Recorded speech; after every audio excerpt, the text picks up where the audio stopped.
What up, Dynasty players in the house? It's the Dynasty front office. I am your host, Jesse Schneeman. We are part of the Dynasty Warzone Network. Please like and subscribe. I'll say those words in any order I want. I got two co-hosts with me tonight. My main man, Chad Mendoza. How you doing tonight, Chad? I'm good, guys. Ready to talk Dynasty rookies as always. As always. Ready for this draft. Yeah, man. 2 weeks away from the time of this recording.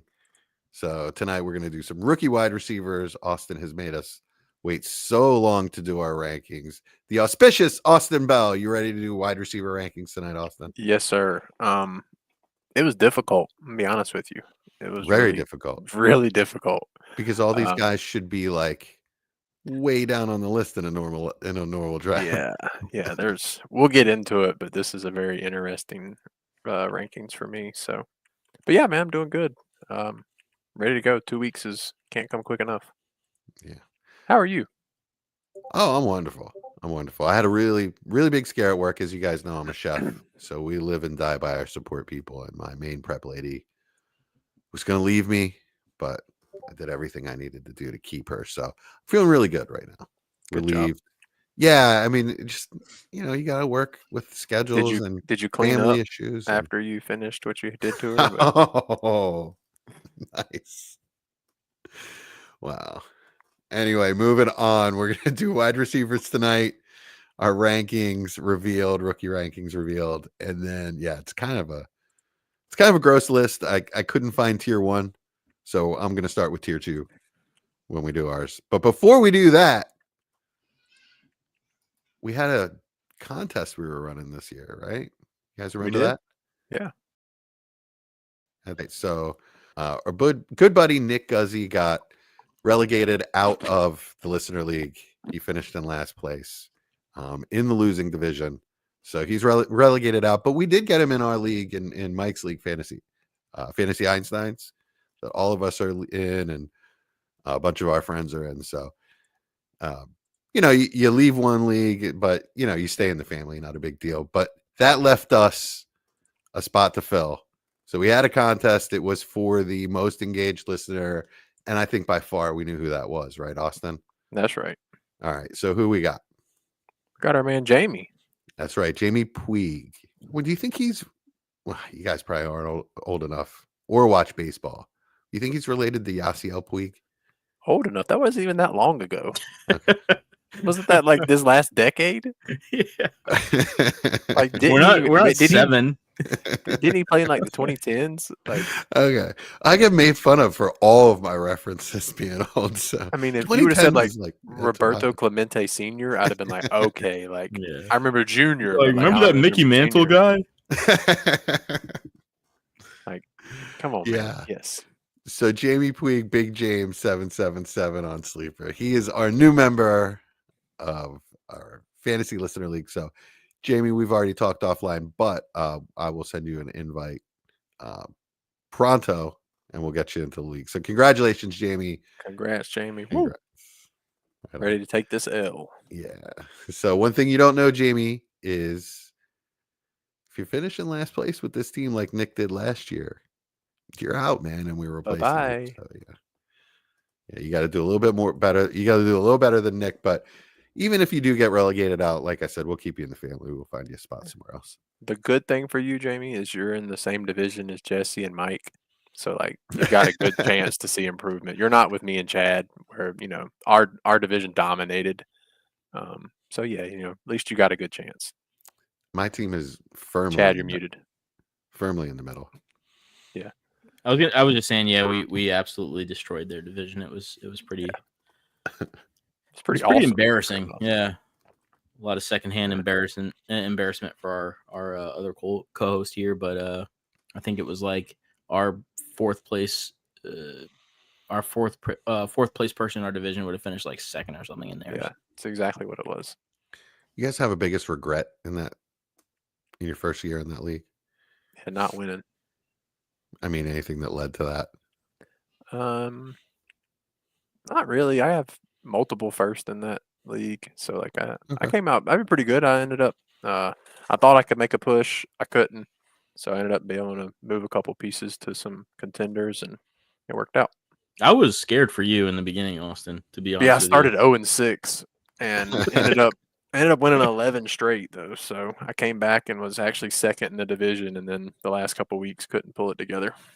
Yeah, I remember there was like one day I was like, okay, I got to go talk to Austin. I'm like, yeah, we can't get relegated out of this league, man. Like, you got to figure something out. That was the buzz in our offline chat. Austin's not got to do something. Yeah, but it sucked because like I knew my team was good. It just wasn't working. So, Chad, any big regret for your team? No, I think I did exactly every right move that you could possibly make. I think I made. It's players' fault. And made no mistakes. It was pretty flawless. Nice.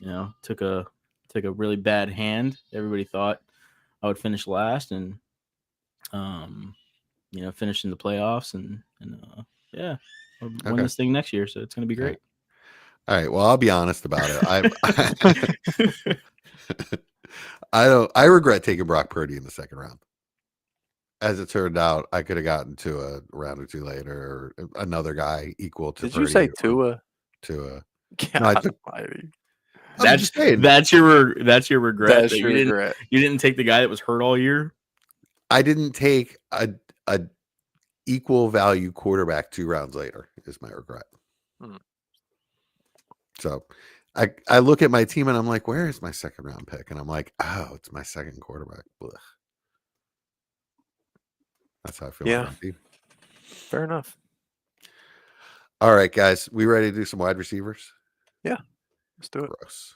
This class is gross. I'm just going to start it off by saying my wide receiver 1 is no one. Like, there is no top tier. All these guys are second tier. I mean, I'm saying it starts with second tier for me. Oh, I have a 1 pretty clearly for me. I have a 1A, 1B. That's not what I'm saying. I'm saying, like, I have a 1, but in any other year, he's second tier. He's not an elite tier. For me, not for me. For me, it's Tet. He's not an elite tier for me. It's not. It's Travis Hunter for me. Okay. Yeah. Well, yeah. All right. Well, I mean, the Browns have already said if they draft him, he's going to be a starting primary receiver. They have. Yes. Okay.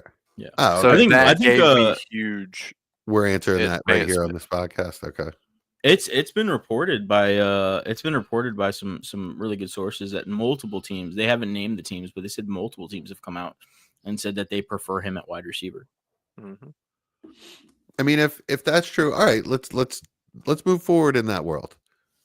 I have him in last year's draft above Rome Odunze. So he would be my wide receiver 3 last year.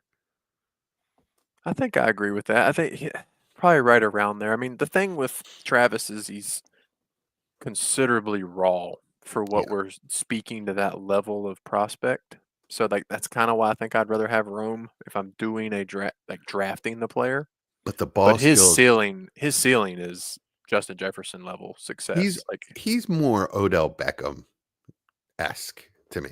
Like, the ball skills are that good.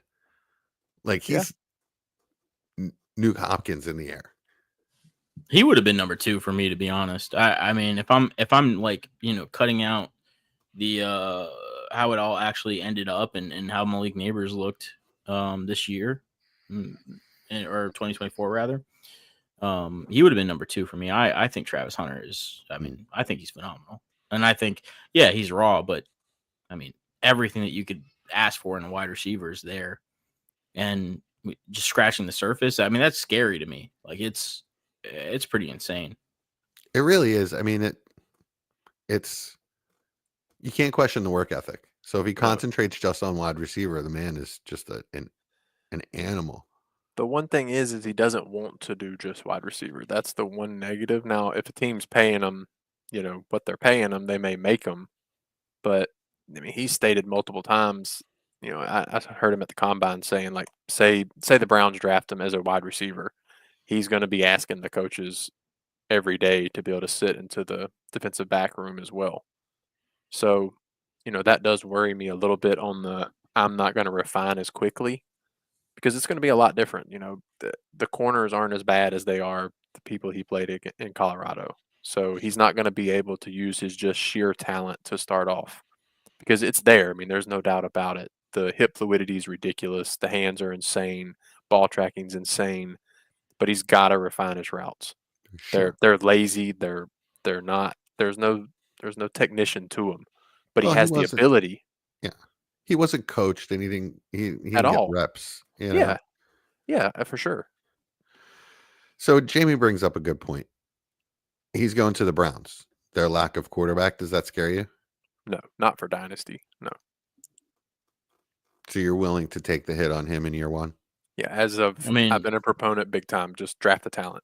Situations change so fast. I mean, we just came off of Malik Neighbors, right? And yeah, exactly. Yeah. People not wanting to draft him because of Daniel Jones, and he was by far, I think, the guy everybody wants after year one. Now, you can make an argument for Brian Thomas, but I still think most people are taking Malik over Brian Thomas. I agree with that.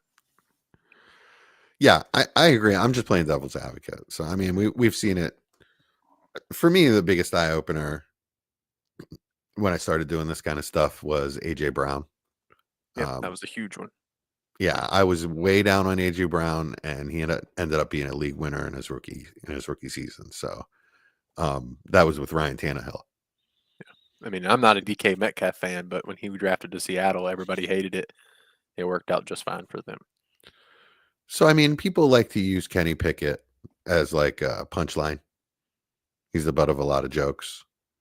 But if you look at who he is and who Stefanski is, he should be fairly successful in that system if they can protect him at a decent rate.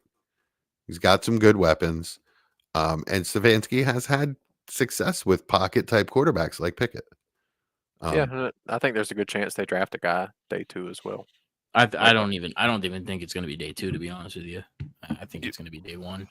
Well, then you're saying they're either going to trade up. Yeah, we're assuming. Okay. Yeah. Okay. Yeah. I mean, I that's just what I mean, it's what I hear everywhere, and just listening to McShay's latest podcast and him talking about how this is something he's just hearing, right? Like it's something that he feels really good about. And to me, it makes all the sense in the world. I think they end up trading up to take a quarterback, which I think would be phenomenal. Yeah, I'm with it. Okay. I want to start doing the sound effects from McShay's podcast. He's hilarious. He does have some good ones. I love that he's on his own now, man. He's great. All right. So we all have Hunter 1. Do we all have Tet 2? Yes, but he's not by himself for my tiers, but he is 2. Agreed. Yeah, he's not in the tier. Yeah, Hunter is definitely a tier of his own. If we're considering him wide receiver only, then we do have one elite wide receiver in this. I have Hunter and Tet in the same tier. Do you? Which okay. is totally fair. The more I watch Tet, there's some things that I'm a little hesitant on. So doing pre-draft, where he's drafted will determine if he's in that same tier for me with Hunter. But his lack of physicality is a little worrisome. But what he does at 6'5" to whatever 18 or whatever he was is also abnormal as well. So like he doesn't use his physicality, but he also bends better than most guys at 6'2", much less 6'5". So it kind of goes both ways for me. So I want to see where he lands and how much the NFL actually likes him. And if he gets that top 12-ish capital like I'm expecting, then he'll be as clear wide receiver 2 in the class for me. The one thing that I love about Tet, and I think that some people are kind of discounting or counting as a negative, and not saying you, Austin, but just some people are saying that he's not physical, and that's something that should drop him down in ranking.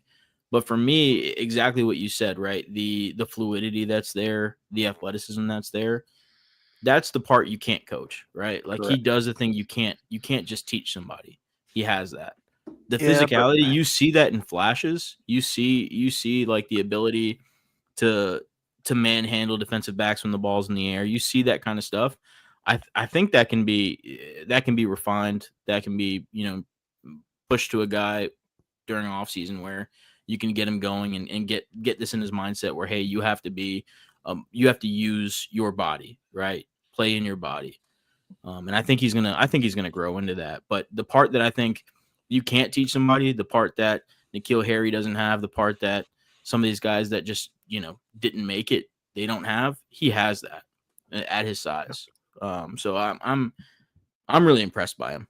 I'm really impressed by him. That's totally fair. It just his physicality is more graceful than brutal. And at 6'5", a lot of times teams want their big man to be brutal. They want them to out physical the DBs, whereas he's more like pirouettes through the air to catch the ball, which is impressive. It's a lot like what George Pickens does. Pickens isn't physical at the catch point, but he's phenomenal at making sure he's the one that catches the ball. Whereas like a Mike Evans is physical at the catch point. It's my ball. Give me the ball. Like that's the difference where Ted is. I would like to see that. And the good thing with Ted is he likes working the middle of the field, which is somewhere Pickens really struggles. So, I mean, if you can get Pickens-ish player that also works the middle of the field, then you're doing pretty good. I see him more as like a T. Higgins than Drake, to be honest with you. I think his style is more of T. Higgins. But if you put T. Higgins on the right team, then he's a dynasty wide receiver 1. Yeah, I mean, other than health, but the player himself, absolutely. Right. Yeah, absolutely. I mean, which we haven't even spoke one word about maybe his best attribute at his size, which is the yak, the ability to get yards after the catch. I mean, it's ridiculous for a guy that's 6'5". Yeah, and with the wingspan, I'm not worried about his physicality in the air, to be honest with you. His catch radius is so enormous that he's going to make catches that most wide receivers don't. Yeah. Just because of that. So yeah, but the physical corners, the good corners, I'm worried are going to out physical him for the ball. That's the one thing that worries me.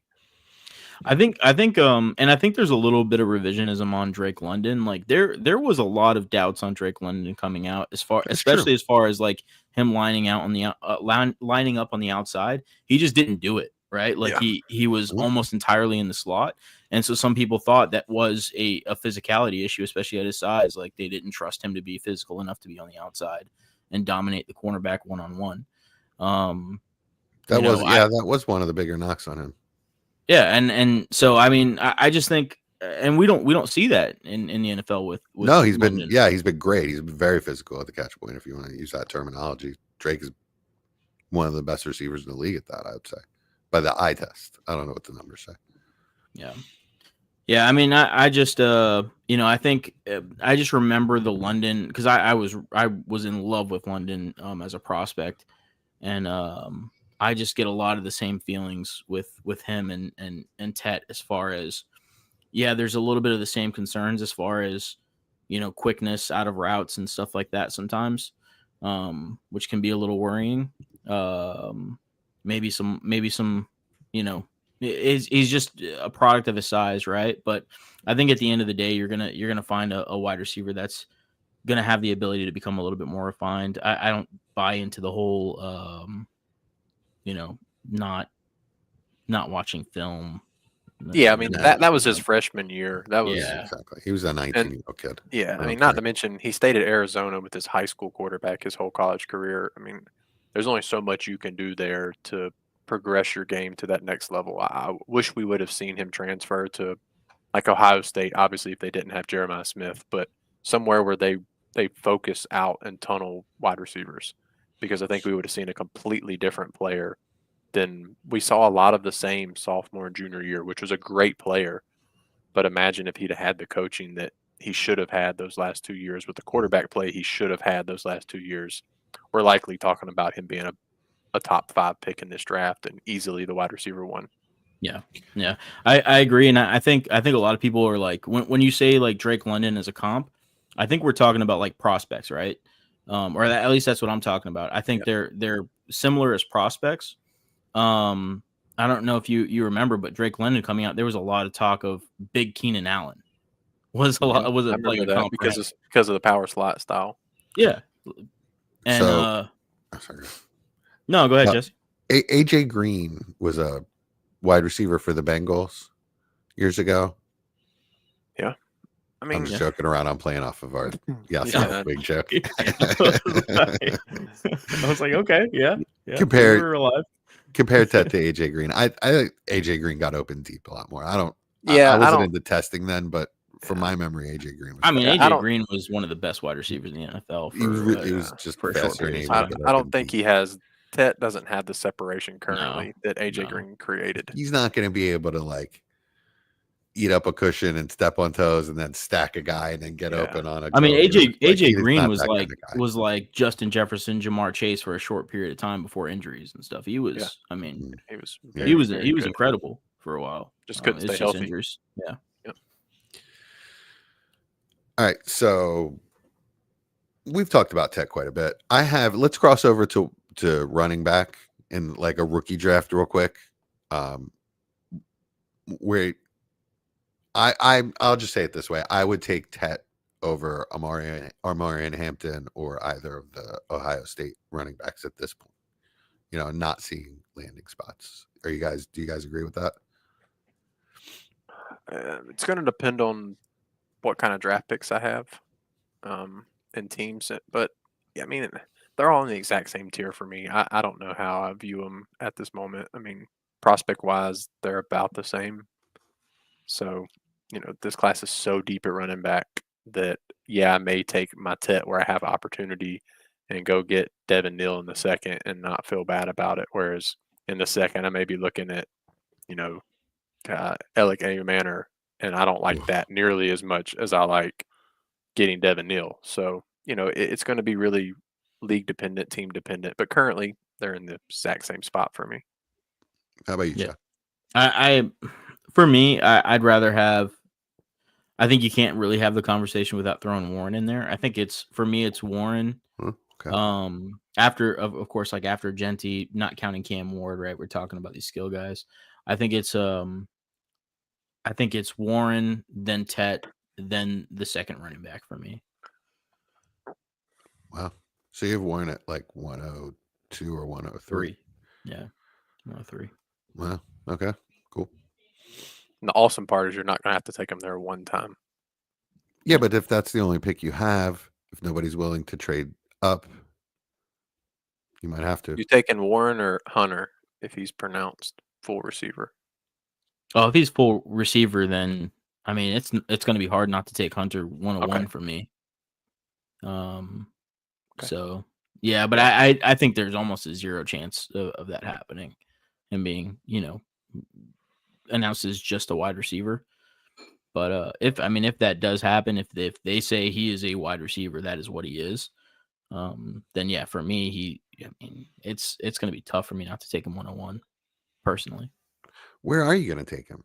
So, like, let's say they announce him as a wide receiver / corner to the Cleveland Browns. He's going to be in the second tier of running backs and receivers. But I'm praying that I have a couple days of hearing coaches and stuff say that he's going to be a primary receiver. Yeah, but it's going to be tough, man. He's going to be polarizing as can be in leagues. Without it being known, like without that clarification, like let's say just hypothetical, because there are these leagues out here where draft happens, day one happens, and they're like, all right, draft starts. Like after day one, draft starts, Yeah. Neil in DWZ leagues. There's a number. I have quite a few leagues like that, which I guess people just want to get going. But I like it. It's fun. Yeah, no, it is I fun. I make mistakes, but you know what? You don't start like most people don't start the clock though, right? Like they're like, hey, we'll just sit on an unlimited clock. So if we get down to these day two players, then you can sit on your pick for a little bit, which is nice. So. Oh, but anyways, my point, right, was Travis Hunter. Like, if you're in one of these leagues and let's say you have a clock and you're not able to sit on these picks, it's going to be hard. Like, you get 107, 106, 107, 108. It's going to get real tough. Yeah. It's going to get real tough not to pick him for me. And I know that may seem rich to a lot of people, but I just believe this guy is going to be an incredible an incredible wide receiver if he plays the position. So He went 107 in the draft that I've already done. yeah. I think he's the most likely player in the entire draft to be a Hall of Famer. Wow. Big words. But that's not saying he will be, but between the work ethic and the skill and talent, I think he's got the clearest path to becoming a future Hall of Famer. Out of the offensive players, yeah. No, I mean, included. Oh, really? Yeah. I mean, there's not a true blue chip guy on the other side outside of Mason Graham, but how many interior defensive linemen do you see? No, I don't know about that. There's another little edge rusher there. No, he is not. He's No. not as good Micah Parsons. I don't know, man. Just because your Giants want him, don't get all hyped up now. I don't know. No, I wanted him before the Giants wanted him. I want him for the Giants. But anyways, that's beside the fact. We're talking about offensive guys, fantasy football. Yeah, guys, come on. Who you got at 3? Mr. Abdul Carter. Yeah, I've got Matthew Golden. So Golden, yeah, Golden. I like him a lot. And everybody knows, like, yeah, you know, I do watch a lot of Texas football. I live in Austin. I live right outside of Austin. You know, see the games, all that kind of good stuff. This is not any bias at all. You guys know I did not like Xavier Worthy coming out.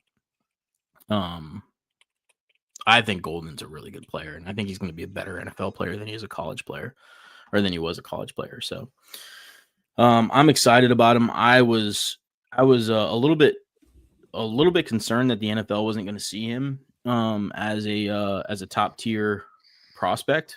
I thought he was going to be kind of in that second, maybe even third tier coming out. That's just what I was a little nervous of. But it seems like the NFL is excited about him. It seems like he's going to get the draft capital, and I think he's a really, really good route runner. Really good route runner, really pacey route runner too. Like, and it's not sloppy when he's running his routes. It's crisp, it's defined, but it's really quick. I'm excited about him. I'm gonna play devil's advocate, which he's my wide receiver 4, so it's not like I'm playing much of it. But I wanted to bring up the lack of production, the lack of usage, the lack of playing time, all of that. I mean, he was being outpaced by Isaiah Bond before Bond had an injury. He didn't outdo any of his counterparts at the previous location. Like, what do you really got? We're relying on 4 games of his one season to project. Are you worried about that? Is it in your thoughts? Like, it's scary to me, even though I see the positives.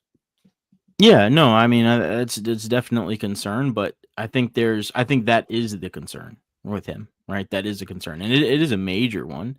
But with this class and what they are in totality, I think he just has to slot in here because of the upside, right? Like, if 3-4 years down the road, you told me Matthew Golden's the best wide receiver in the class and he's a mainstay in the NFL for a long period of time, I'm not shocked. Whereas you go 3-4 players down the road here with our picks, and yeah, I'm floored.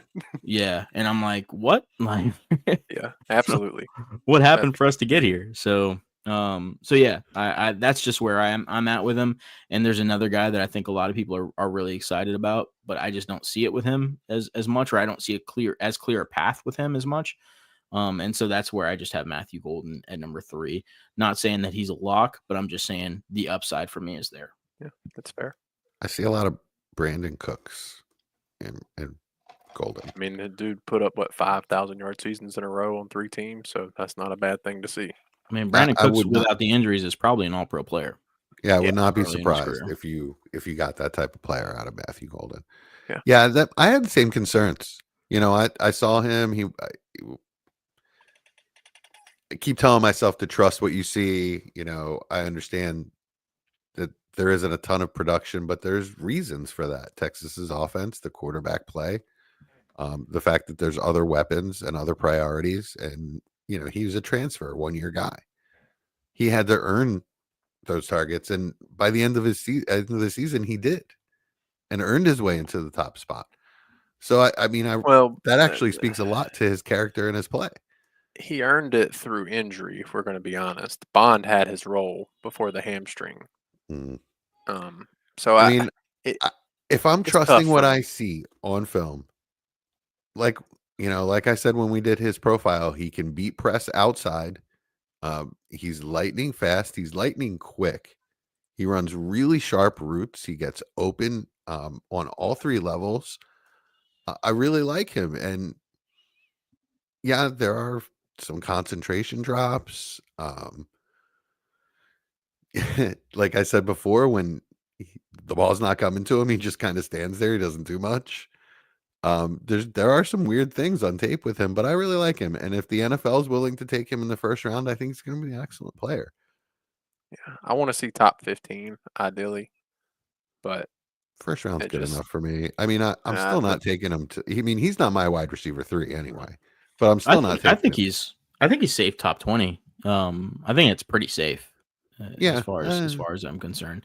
And the one thing that I will say about Texas is I think people overrate that offense. I think some people just assume just because of how well thought of Ewers was early on. He didn't. I mean, this past season, he might have been injured the entire season. I don't know. Obviously, he had his injury concerns or his injury problems there, but he looked like a second-rate quarterback. He looked awful, yeah, and he that wasn't that good. offense, that offense did not do any wide receiver on that team any favors at all. It was either big play or bust, essentially. I keep saying he was erratic. You didn't Yeah. really know where the ball was going to go. And even when Arch came in, it was the same thing. It was either big play or bust, right? Mm. Arch with a little bit more tenacity in the games, but the Texas offense as a whole was just, I mean, it was just non-existent. They were getting manhandled by a lot of teams. I think it was gonna be incredibly impressive if any wide receiver could put up any kind of consistent numbers in that team, just from what I saw. And I watch every Texas snap. For all these receivers outside of Hunter and Tet, do we view any of these guys that can be true alphas on their team, No. on an NFL team? Like, do you Well, have no. anybody else in your rankings Well, that? I mean, Egbuka could be in a Keenan Allen kind of way.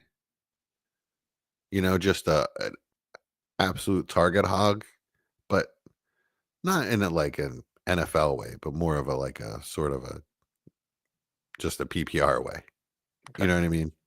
All right. I agree with that. I think there's two guys that I can see a clear path to alpha, and the rest of them are most likely going to be complementary pieces on a team that can still give you good production, but they need to be in the right avenue to do it. Golden for me is the last guy that, I'm not shocked if he's an alpha, 1-2 years into his career. I think the ability's there for it. Do I think it's the most likely scenario? No, but I just think I think there's something there with it. The other guys, I just don't see that, and that's why they're 4 on for me. Not So- saying that they're any less likely to become good players. I just think for me the ceiling is what has Golden where he is, in my opinion. Golden's my 4, and I agree that his ceiling is higher than Egbuka, but Egbuka is my 3. Same I here. agree that Golden has a higher ceiling, but I just think the likelihood of Egbuka reaching his ceiling is so much higher. Yeah, Yeah. I agree. That's exactly why I have them 3-4. They're in the same tier for me. But Egbuka feels like the safer play. Like if I'm at 1-8 and I need a receiver, I would rather take Egbuka over Golden because I feel like I'm gonna get the production. I can put him in my roster safely, and it just feels like the better outcome. Where, like Chad said, Golden could become the next guy. I can't believe we got him at 112 player. There's those almost every year. Yeah. Waddle, Um, Devontae Smith. Yeah, Justin Jefferson. I Yeah. mean, we see it all the Right. time. But the floor is, he's just a deep threat on offense because that's how the team views him. So, yeah. In the one draft I've done that I keep referencing, I had 112 and I took Egbuka over Golden. Nice. But especially before the NFL draft happens, I was really going for safety there. Yeah, makes sense. Egbuka, we guys talked about him for a minute. Yeah. Is just he a- your 4, Chad? Yeah, he's my Okay. 4. Okay. So we're about the same relatively.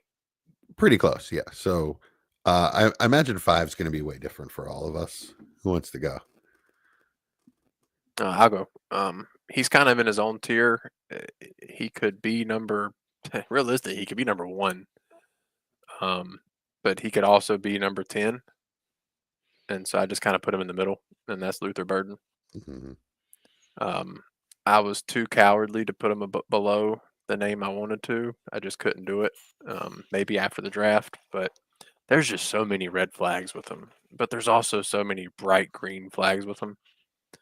So I'm not gonna know what to do with him. The talent is just oozing out of the player, but the lack of effort, the lack of desire, the feel that he just didn't care scares me. And maybe I wouldn't care either if I was that good and playing on Missouri in that offense. But I would just after his 23 tape, you want to at least see the same. You'd prefer to see better. With Tet, we saw the same. With Burden, it got worse. So it's a huge red flag for me. But the talent's so good, I just couldn't put him any lower. He's also my 5. I didn't think we'd all have him. Well, I don't know if Chad does, but I didn't think you and I would both have him there. I didn't know if I was going to have him there. Yeah, me neither. I can't see myself using a first-round rookie pick on. He's not the type of player I use a first-round rookie pick on. Way too volatile. Like you said, crazy, if you go by the 23 tape, he's my wide receiver 1 in this class. He's way better than any of these guys. Yeah. You go by last year's tape, he's like my wide receiver 8 or 9, 10. He's not.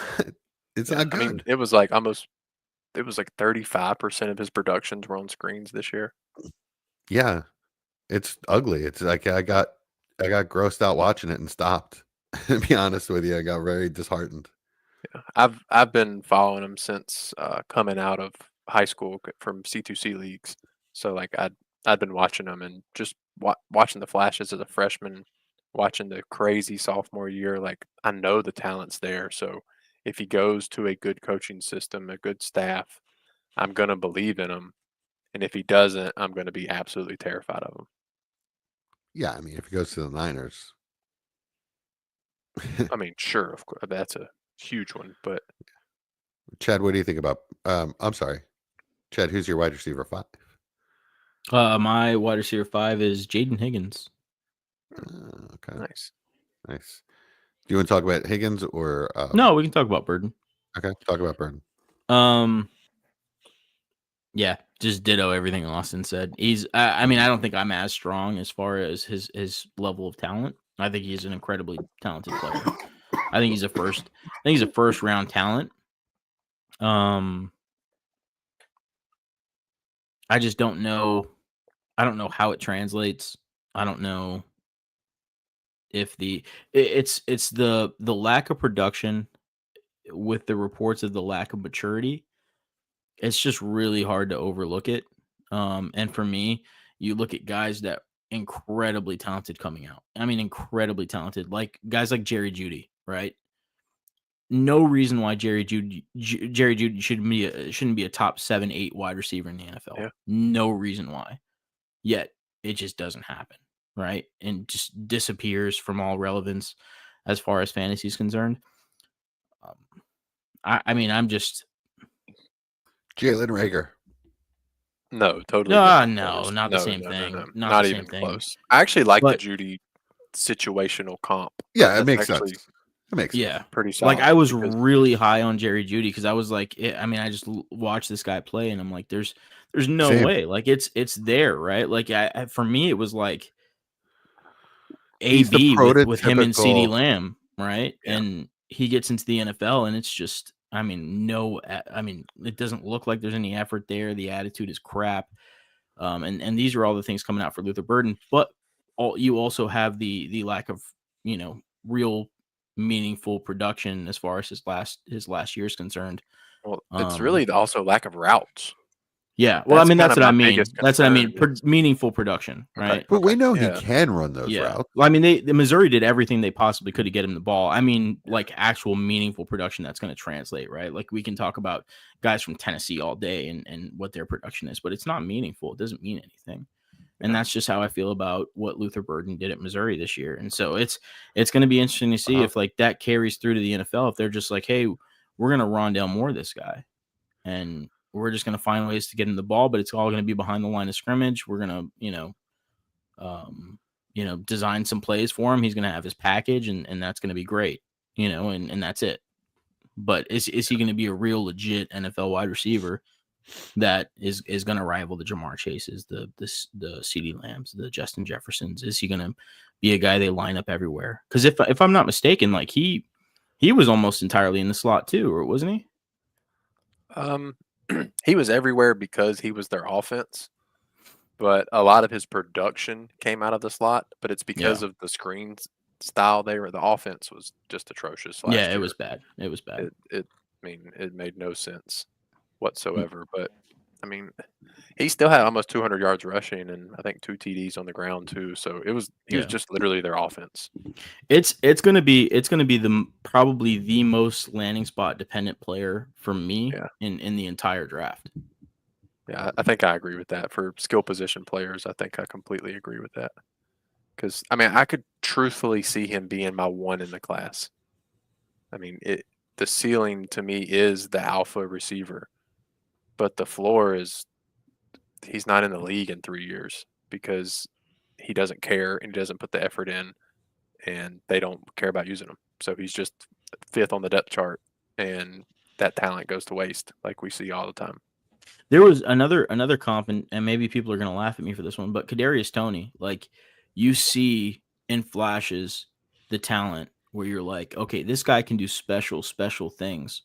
But and not saying that they're the same thing as far as like head cases go, because Kadarius Toney's proving that he's on another level. But yes, it's a good way to put that. But like literally, like you see the flashes and you see this guy do things that not many people can do, and maybe injuries also play a role there. But it's one of those things. There's sometimes you just see players and you see what they're able to do at their peak, and you're like, man, what's the reason? What's the reason that we're not seeing this? On a consistent basis. What's the reason we're not? And it's easy to blame the coaching staff. It's easy to blame the situation. And maybe that is what it is. Maybe he goes into the NFL and he's a completely different player and he, shows that talent consistently and he's able to be a top, wide receiver. But it's just hard to bet on that where you see the Tets of the world and the Travis Hunters and those guys that are putting in the work and look like they're, have a strong possibility of at least being, good wide receiver 2, wide receiver 3 options at worst for you. Right on. All right. So, yeah, like I said, it's just not the type of player I can take in the first round of a rookie draft. And if I have a high second pick, I don't know, man. I'll probably go to a different position. Where are you taking him, Austin? I mean, it's going to be hard to fit him in the first, realistically. If the running backs go where we expect them to go, and the tight ends go where we expect them to go, and we see 2 or 3 quarterbacks in the first round, like it's been buzzed, it's going to be really hard to take him in the first. So I guess early to mid-second. Yeah. Have you guys? This is kind of like beside the point here, but have you guys seen like these latest round of mock drafts these latest rounds of mock draft coming out where they're mocking 4 quarterbacks in the first? Yeah, yeah. Which happens. Remember in 2022 it was like that too. So yeah, the Pickett year. Right now, I think we know we have 1 first round quarterback, and I think we have 1 more, and that's the only confidence I have at all. Dart could go in the first. I think there's a legit chance. I said the Milrow thing. The Milrow thing is crazy to me. Yeah. I mean, why would he be going to the draft? Because he's probably going to go in the first. I mean, he apparently has to be. That's insane. Yep. That's just really bad. It's really bad GMing. It's not how you do it, guys. All right, sell me on Jaden Higgins as your 5. Yeah, I mean, I just think with Jaden Higgins, you see some of the ability to be an alpha wide receiver as far as body type, as far as projection, but it's I don't know. It's just what else is what else are the options, right? I have 2 other It's guys in that tier. it's So it's it's one of those things. Like I just see him. It seems like a really good kid with a head on his shoulders. The ability I think is there. I think he's going to be a long-term NFL player, and I'm fine with that. I don't see personally anything incredibly special about him. Not saying that he can't be, a really really good wide receiver in the NFL, but I think he's exactly where he's probably going to end up. Round 2 player. Yeah. yeah, well, I'm sorry. I have 3 other players. I have 4 players total in that tier. I don't even think he's the best receiver on his team. They're just It's totally Noel. different players. Totally Yeah, different I player. mean, Totally different My players. flavor is someone like Noel. It's Noel, by the way. I got confirmation. Yeah, It's Jalen it Noel. is. It is. My flavor is him. I like separators, guys that can get open deep. Dude's a stud. But honestly, if they were both to hit in a medium way, I'd want Higgins for fantasy. I just think he'll put up more fantasy points, and Noel will be pretty boomer bust up and down. Very inconsistent type of player, and it'll be tough to depend on. I mean, the best you could hope for with a player like Noel is that, like, what happened to Pearsall, first round to the Niners. Otherwise, it's gonna be tough to depend I was on. like, what, him getting shot? I know. Oh my goodness, I forgot about that. Christ, no. Wow. Did y'all No, see but the reception wow. perception of Jaden Higgins? Yeah, it's rough. Oh man, It's it rough. was so sad. I mean, So I just see like there's always a role out there for, at least in my opinion, there's always a role out there for a big guy that can run routes efficiently, and I think Yeah. Higgins, he's a decent route But runner. I felt like he could too, and then I saw Matt Harmon's thing, and I was like, maybe I don't know what I'm watching. I was like, he gets open. Then I was like, wait, maybe he doesn't get open. It's tough to find outside receivers right now in the NFL, man. Mac Hollins has a job, Yeah, has that's true. forever. If you're a big guy that can be physical and block. Yeah, Higgins is my 8, by the way, but he's in the same tier as the rest of these guys. Yeah, So it's 6, 7, 8, 9. It's like, I guess for me, the next would be Trey Harris. So another big guy, can play on the outside, can play on the inside, little versatility, and I just love the yak. Like, once you get the ball in Trey Harris's hands, he is a dangerous man. So if we're looking for upside in the second round, I don't know if it'll translate in any kind of consistent way, but I just love the ability and the talent. Yeah, he doesn't. he's my 7, so I'm Yeah, right there with okay. you. And And then it's the the other, ceiling. It's the ceiling. yeah, right. Which we're getting completely out of rankings thing. We're just naming guys now. So Well, because it's tiers. It's okay. in the tier. So the other guy in that tier for me is Royals. And all of those guys I've moved into 5 and then moved down. And then and another guy moves into 5 and then I move him down. Right now I guess it's Burden and then Trey Harris. So who's your 6, Austin? Kyle Williams. Oh, wow. Okay. I He's just on think my list, but he's really wow. good at everything. Yeah. I don't think he's great at anything, but I think he can be a wide receiver 2 this year on a team. Really? On a team, not fantasy. On a team. Washington State, Kyle Williams. Yeah. Yeah. I just think he's a very good receiver. He is on the little thinner side, so that's the one worry. But he's got enough release packages to get out of press. He didn't struggle at all against press. And he got to play Utah, which is the one you really want to see, that they press everybody. Mhm. So didn't struggle there. He just seems like a really good receiver. So for me, I like taking the shot there if the NFL believes in him, and that's what we'll see. Is if the NFL believes in him, then I'm going to feel good about him being at 6. If he Okay. doesn't, then he drops to the bottom of this tier, which is at 10 for me. So Okay. it's a big range, and just somebody I really enjoyed watching. Right on. Yeah, we haven't talked about him much. Chad, who did we get your 6?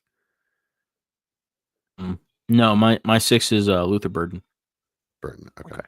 And then who's your 7, Chad? Trey Harris. Trey Harris. Okay, we talked to Same Trey here. Harris. Same with Yep. you. That's And 7 then for me. who's your 8 then, Chad? Jack Beach. Oh, okay. Nice. He's 12 for me, but it can absolutely be higher up if he lands in the right spot. Again, a very solid player, but I Yeah. think he's absolutely slot dependent. There's so many of these guys that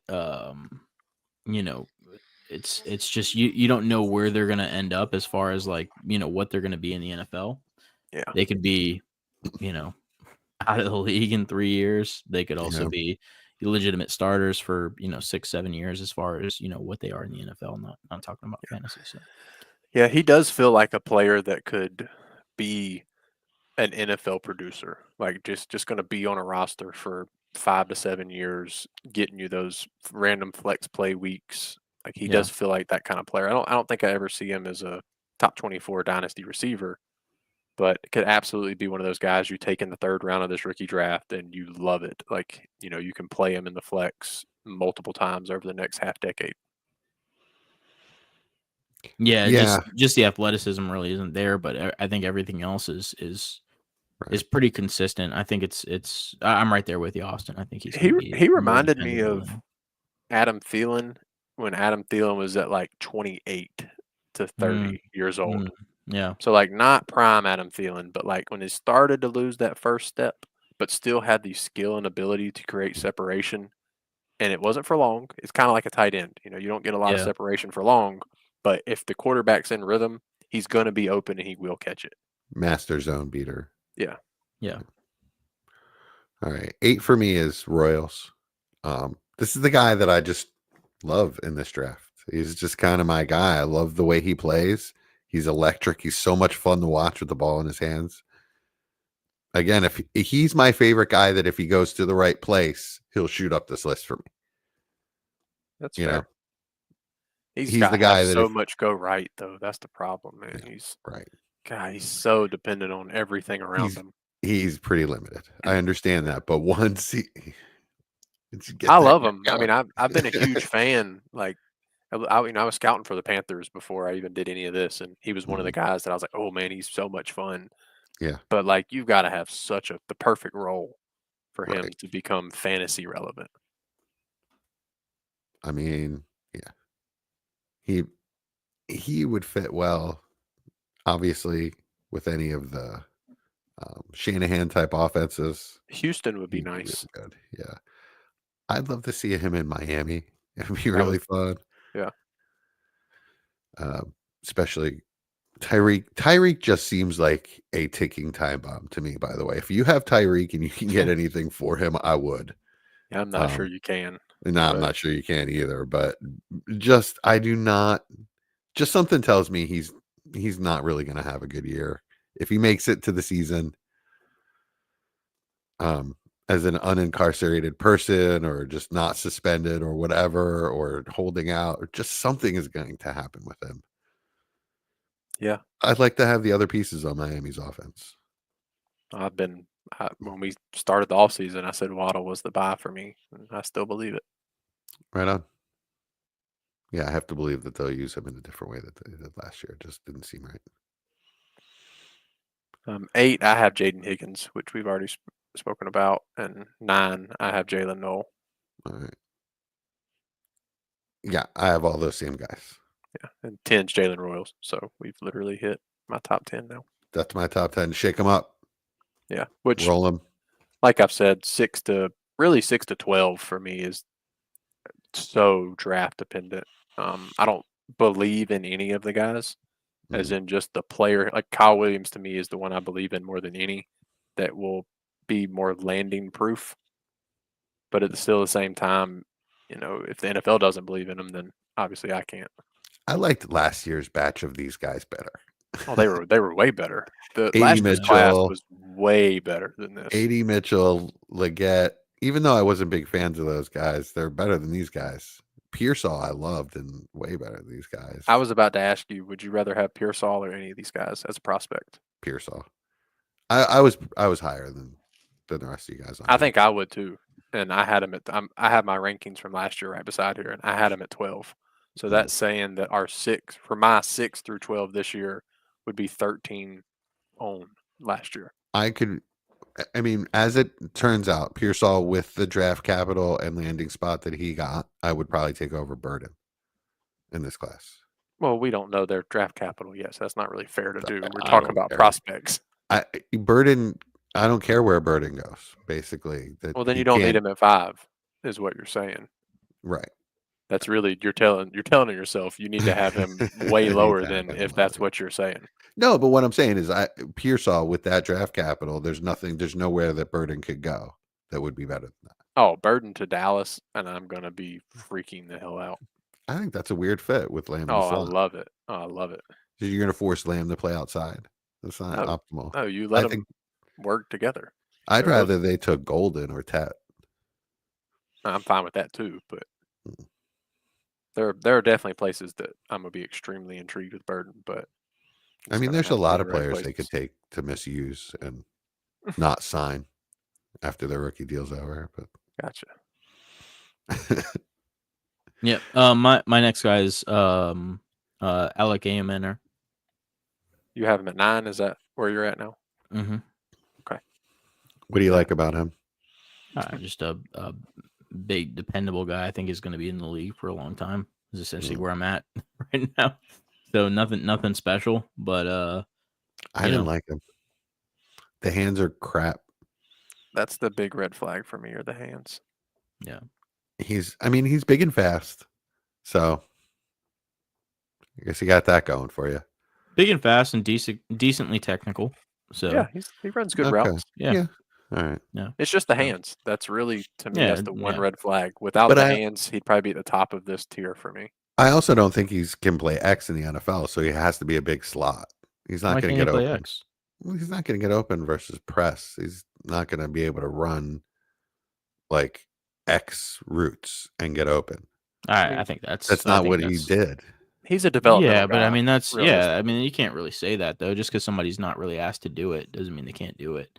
That's what all these guys in these stages are for. Essentially, they've got some either missing key data or they've got some inconsistencies or stuff they just can't do. Right? I wouldn't put that into this. Yeah, I wouldn't put that into the category of things he can't do. I would say maybe his hands are probably never going to be upper echelon NFL caliber hands. But as far as his ability to get out of breaks, get open, separate, I think it's good for his size. I think he can potentially be an X. The range of outcomes are there for it. It's not likely, and that's why he's going where he is. The only good things I saw him do were like get open on a crosser or like line up in the slot and run a go. Oh, I don't agree with that at all. I thought he did a lot really well. It's just the hands for me. But the good thing about players, if they want to, is that can absolutely be improved. And I know he came in, I think it was right under 6'2" or right at 6'2". Dude looked like he was 6'5", 6'6" playing out there, which is really good for that. Like he plays out of his body size, and he's already a big receiver. Yeah. Okay. All right. You talked me into. I'd take him somewhere in the 3rd round, I guess. Yeah, I mean he's 11 for me, so it's not like I'm in love with him. But it's the huge red flag for me is the hands. He's not like persona non grata like Estrepo or anything. Is he on you guys' list? Yeah, he is. He's 13 for me actually. I think he's going to be one of those guys that stays on the NFL for years. and isn't very fantasy relevant. But I Mhm. think he'll be a producer for the NFL for years. He's just a savvy player. He knows the zone spots. He's obviously going to be a slot player, and he's going to need linebackers on him to get open. But Yeah. he's quick enough to get that step or two of separation for a step or two, and that's it. All right, who's next on your list? Austin. We've talked about my top 12. I've named 10 was Royals, 11 was Ao Manor, and 12 was Betch. So that's everybody for me. So my 10 is where we're Yes, at. your time. Mhm. Yes, sir. So Savion Williams Hmm. is my 10. So Is it just ceiling, like you're hoping that Yeah, he's not ceiling. LaVisca Chenault? yeah, ceiling, Okay. ceiling. So I mean, yeah, gadgety player. We're gonna have to see where he where he goes, what they ask him to do, but tools, right? Just Mhm. Yeah. tools. I saw he broke 20 tackles as a rusher last year, Yeah.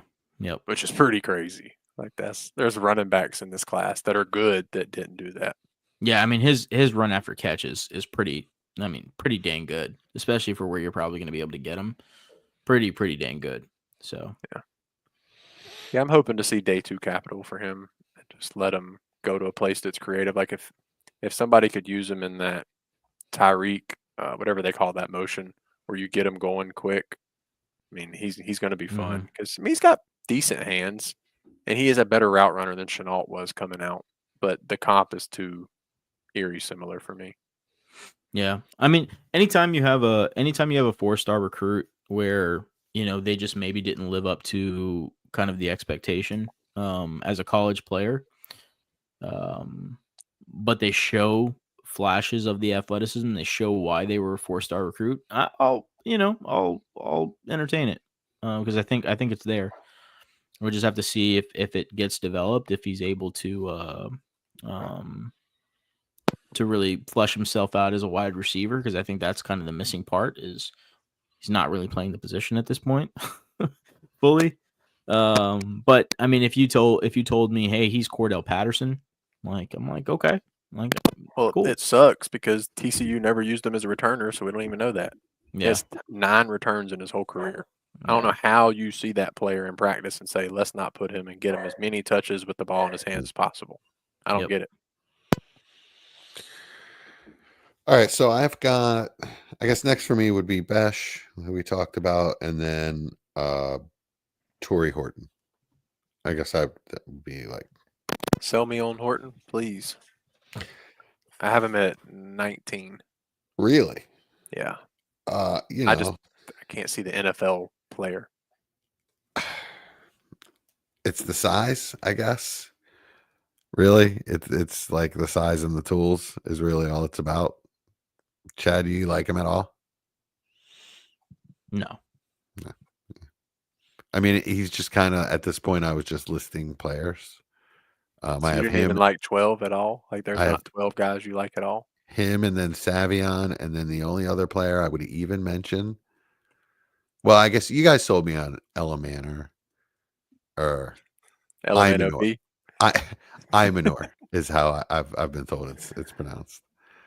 You guys sold me. Yeah, I'll put him up in the best tier.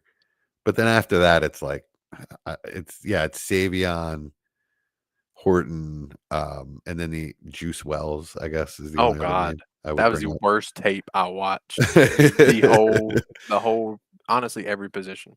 I kind of put him and Restrepo on there just as guys to I honestly hate he I don't got the really nickname want. Juice because he has none. He doesn't have any juice. He is Sunny D, no juice included. That's funny. There's a couple other names that I'm somewhat interested in. Everybody's done their 12, right? We've all Chad, named 12. I think Chad, you got a couple more, right? I got 10, but I don't really care to name 12. So we Okay. can move on. But, I mean, that's fair too, to be honest with you. But Yeah, the last few guys I can only put on there as just to say I'm not taking them. I have my 4 that are off my board, which are Tez Johnson, Isaiah Bond, Kyron Lacey, and Brew McCoy. Which the last 2 were on there because they were big 5-star recruits coming out of high school, and just never lived up to the name. You can add Theo Weiss to that too, right? Who? The same as Brew McCoy. Yeah. And there's another one this year. Oh my gosh, my mind just went blank. There's another big 5-star that never lived up to it. Yeah. And Isaiah Bond, we just found out about. Well, did you see him? He posted about it and said, "Please don't judge me for this. Let the facts come out before." Which is, and it was very well spoken, which was probably his agent. But who cares? At least he had enough gumption to say something. So I'm not going to knock That's him for fine. that. That's But fine. he was He's already off off my my board. board. He was He's- already off my board before that. He's off my board, and you know what? Due process. I hope the guy gets a fair shake, and it's not for me to judge. He's just off my board. I don't have to be in the Isaiah Bond business, and I won't be. Yeah. I mean, you've heard me a month or two ago say that, so I'm with you there. Right. I mean, he's not a good enough player to care about. The highlights, if you watch his highlights, he's an early day 2 pick, but it's everything else that keeps him from he's being just that. so inconsistent, and there was just so much chatter about him being immature before the arrest that at this point, enough's enough. No, thank you. We've seen it enough times. Feels I'm like not saying Jermaine anything Burke bad about 2.0. him as a person. I'm just saying I'm not taking him. I do want to add one guy that I did have at 11, just because I kind of like him. I don't know, like is one of those guys that I don't think he's gonna be anything, but I'll probably have a decent amount of him if he ends up 4th, 5th round kind of player. But that's Ty Felton. Yep, that's the very next name I wanted to say. Yeah, Out I of kind of Maryland. like him. Maryland. Out of Maryland. Yep. Yeah. Oh yeah, he actually was a pretty good college player. He could. Yeah. I could see him being a pro. Yeah. That's a Yeah, good. college he's a player. slot player, but Yeah. he's Yeah. absolutely. I which felt a bad lot not of- saying it. I was like looking at my list and I'm like, oh, I probably should mention because I do like him. he was the next name I was bringing up. I was letting Jesse say Torrey Horton for some reason, but I'm just kidding. But there's a couple more names I at least want to say so people know him. Pat Bryant out of Illinois is very slow, but he's a good receiver. Like I didn't watch him.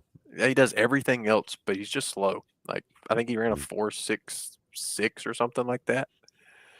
But he's a good player. Like you can tell he'll be a 5th, 6th rounder, but I think he'll stick on an NFL team for some years because he's a good enough receiver and a very good blocker and will play special teams.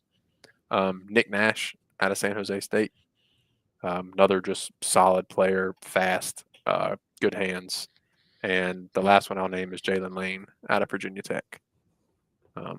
Those are all guys that if they can get either late day 2, early day 3, they will be on my board, and I'll be looking for them in that 3rd and 4th round if the running backs don't pan out like we hope.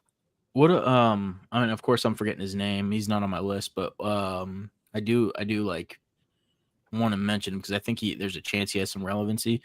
The kid from Florida, I forget his name. Oh man. Yes. Oh my gosh. The Hold on, senior. Oh my Yeah. gosh. I'm trying. I'm searching through the names. I don't even know how to say it. Last name's Dyke. Oh, Dyke. Yeah. Yeah. Dyke. know Yeah. Dyke.